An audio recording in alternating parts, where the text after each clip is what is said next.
So I was just looking on Facebook and I saw an update of someone from high school. I was never friends with her. She was always really nice, but she was, I don't know. She was always so good. I was a pastor's kid, but I guess I wasn't always so good. Huh. I smoked behind my parents' back. Then I went through this shoplifting phase. Oh, the guilt I felt over that. And most of the stuff I'd shoplift was for other people. Oh, I felt so guilty about that. Anyway, this girl that,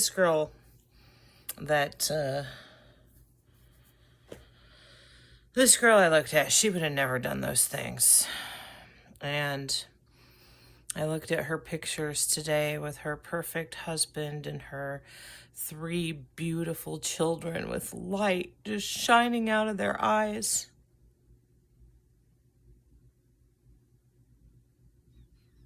I'm sure they have a beautiful home. She's still serving the Lord. And I'm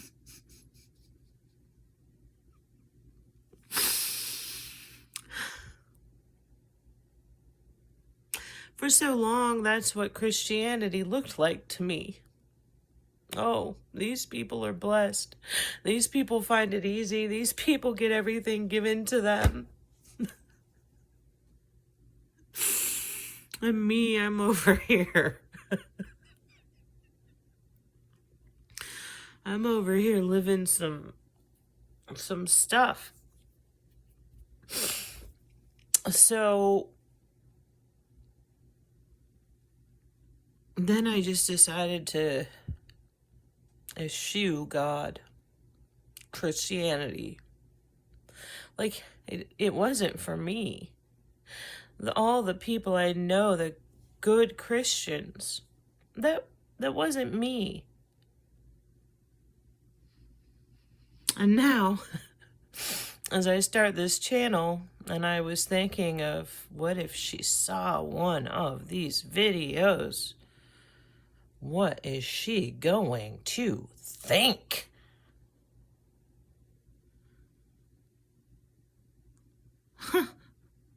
Like, I'm talking to God. She's one of God's dear children. Her children, her husband, like, the goodness is just pouring off this family. And here I sit. And God's talking to me. And I know that if all these people that are so blessed hear what I have to say, they're going to say, that's not my God. My God doesn't cause people to suffer. No, it's all gentle and kind and loving, and He wants the best for us, and He provides richly because we love Him and He loves us. And here I sit and hear so many of the people I love sit in a completely different life than she has. And I'm not exactly jealous, because I've never looked at those people and wanted their life. But now that God has come to me and I know that they're not even going to listen to Him, they will reject what... Okay, she's gone on long enough. No, I'm not mad at her. I'm just, it's hard to watch when someone's so upset. Let me get a tissue.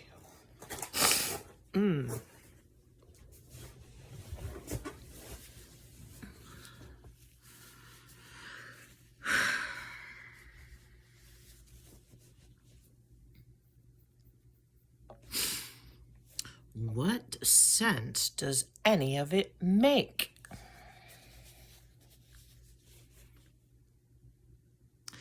For one group of people, life is so easy. They're born into a two-parent household, two loving Christian parents.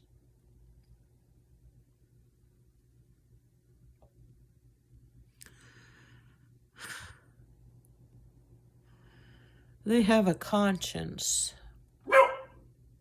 so strong that they almost never cross it.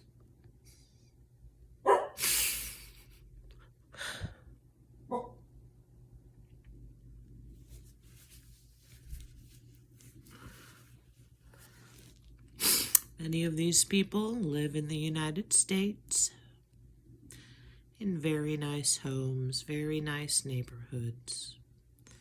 They do good where they can. They rarely sin. They have true pureness of heart. So what is going on? Why am I not talking to one of them? Yeah, you'll notice, well, there's a few, but if I'm going to talk to somebody, they're going to be a little quirky.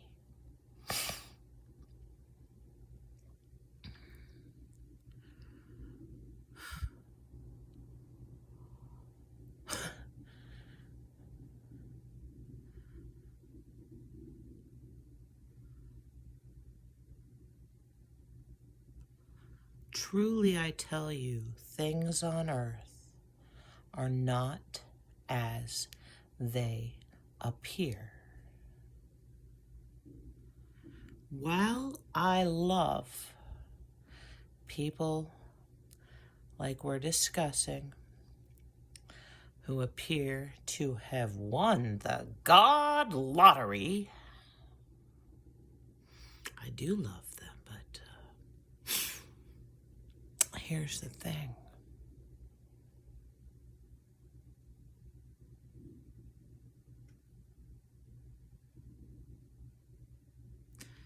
My heart doesn't break for them.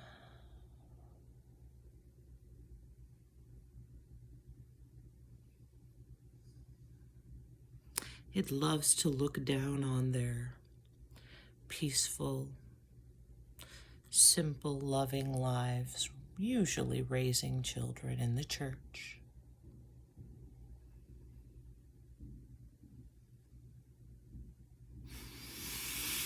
I do enjoy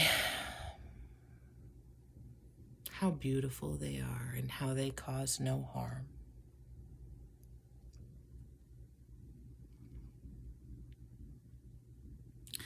But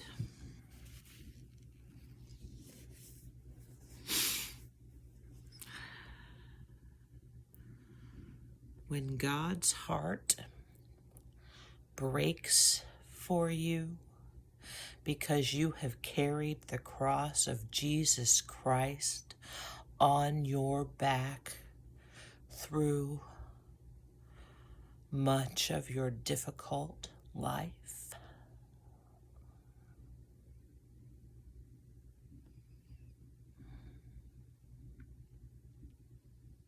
well, let's just say He is not only legally required to make it up to you, He is sitting up in heaven, waiting to get you in His arms, to comfort you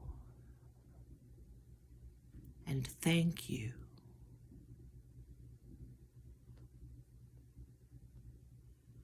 In a way that is so spectacular celebratory comes to mind.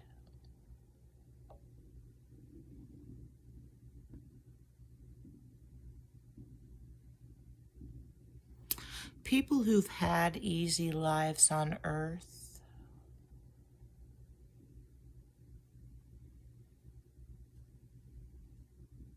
And who've still done good. Because a lot of people have easy lives and they don't even bother to do good. But I'm talking about the pure, good-hearted Christians who appear to have it so easy, and yet they still share their blessings whenever they can.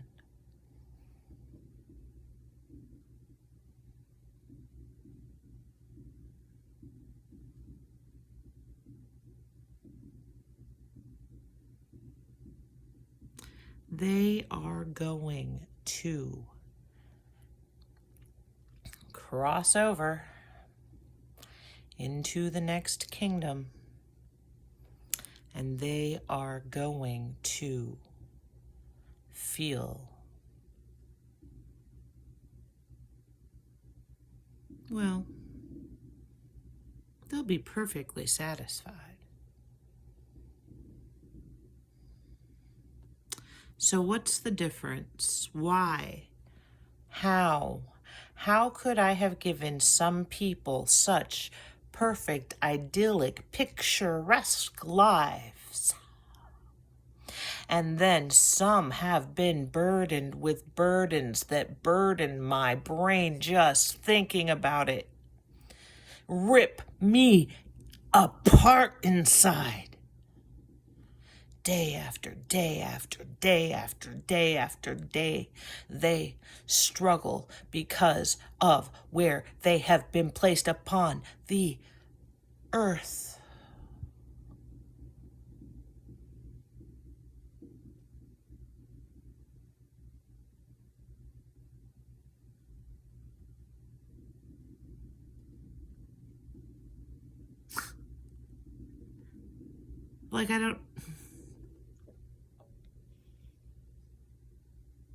He really loves them. And he's not gonna it's not like wealthy people who got there, or especially pastors who paid themselves on this earth. These people took the life God gave them. This is the story he wrote for them. And then some people all over the earth got crap.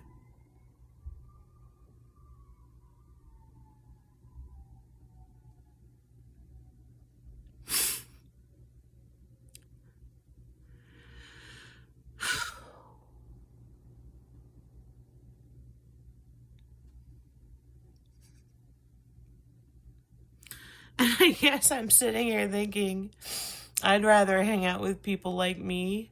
I'd rather hang out with people who have stories to tell, and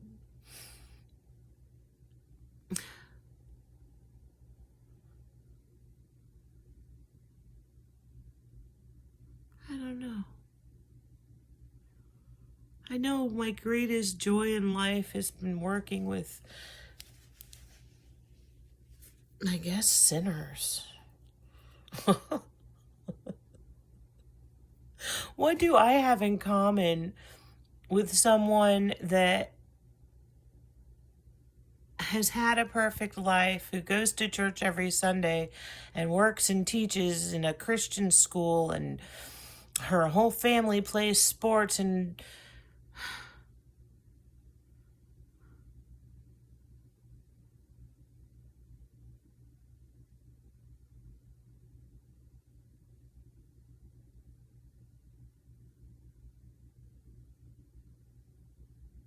I'm thinking of all the damage that some people's lives do to them, that they're not even able to do good after what's been doled out to them. Why? Why do some people have it so easy?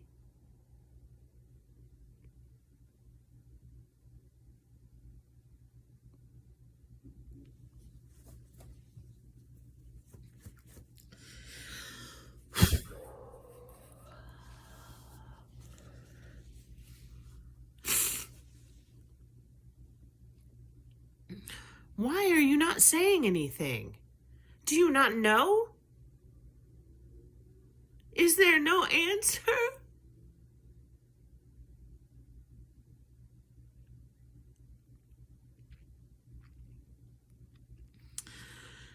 Sometimes I just like to pause so my viewers can process.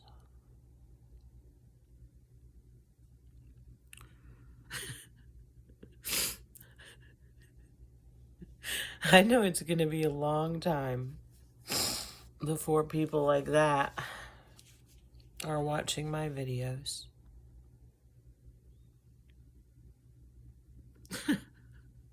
I think about how these people would react in the Old Testament if some of these prophets came out of nowhere and just crap got weird, because God is just not.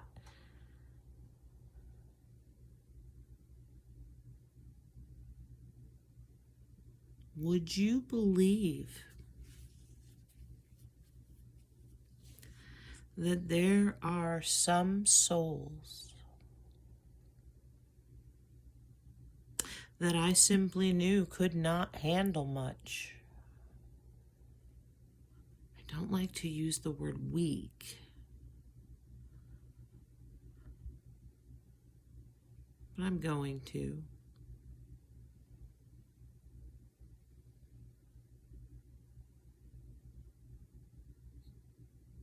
See, there's all different kinds of souls. Too many to even begin to describe. We have different colors, different intensities, different sizes. There's souls with bright, gleaming areas right next to areas of darkness. And there was a certain kind of soul. It was so sweet and so righteous, but it just couldn't handle anything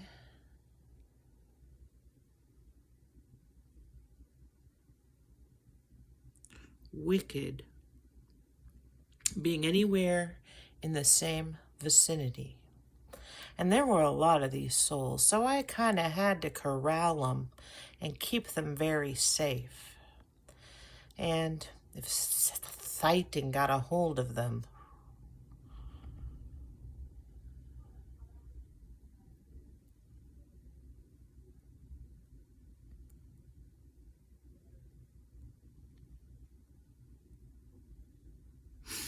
I can keep souls safe, but they can't hardly handle anything. And so I was pretty much forced into giving them a very safe and protected life. And when they get to the kingdom, there will be a part of themselves that is left with a deep longing to serve me. Because you see, there's different kinds of service. But the one that I need the most is the service of suffering. And they couldn't do it on this earth, so I had to keep them protected. But the truth is,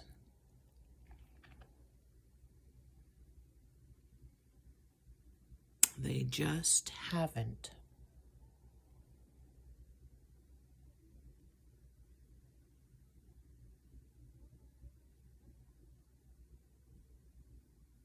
Suffered for the kingdom. And they will have a very nice future, but they will have to work for the next 1,000 years to get to where my stronger children earned themselves through suffering.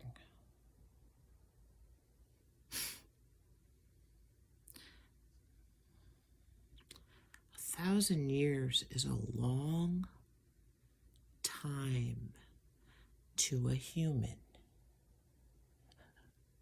I'm not even 50 yet, and I feel like,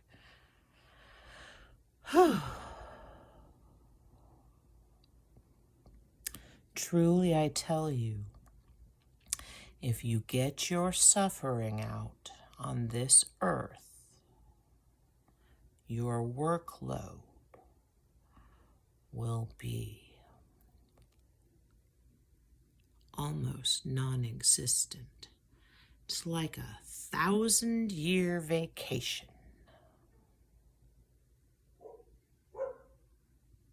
But see, it's not the stuff and the comforts and that's not what people are going to be working for. They're not going to be working to improve their lot so that they can have more stuff or just have the status of being closer to Jesus. It is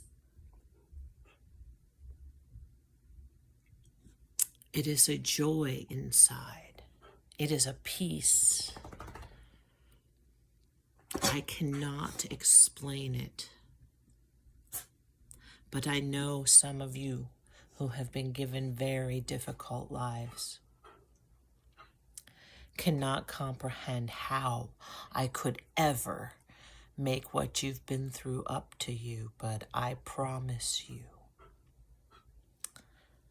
your life is documented by the millisecond. And that suffering, boy, oh boy, will you rejoice beyond anything you have ever conceived of. And the people that have had really, really easy lives on earth will seamlessly transition to a life that is slightly better, but that does not blow them away with joy for 1,000 years, because they are truly aware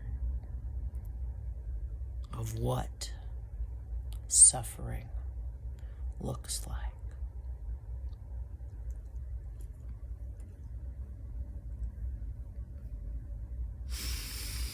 I don't know. That doesn't really, honestly, I'm just going to be honest, it really doesn't make me feel any better. That picture of her with her husband and her 3 perfect, beautiful children in the woods, well-adjusted faces on the kids, and my, whatever this is at this point, I don't even think it's a life anymore. Okay. Well, anyway, I guess we had to address the fact that the people that we consider to be perfect Christians that God must be in love with are not going to like this channel. They're not going to like any of this. And here we all get to sit.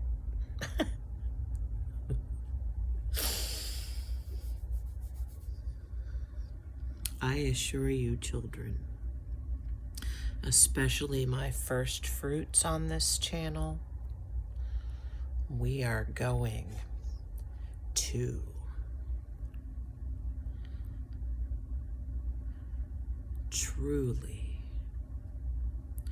truly I tell you, have a party they are not invited to. I am sorry life has been so unfair, but I promise you it hasn't been. Not 1 second of your suffering has been in vain. Okay. God bless you all. Please know you're not alone. Please know that God's happiness with you is not based upon what your life looks like. It's not based apparently on anything except the more suffering you have. If you feel you're from God, if you know you love God, if you get a lot more suffering, then I guess that's your irrefutable evidence that you're loved. Your life sucks. Okay, I'm not communicating with him well today. Like, I can't feel him as much.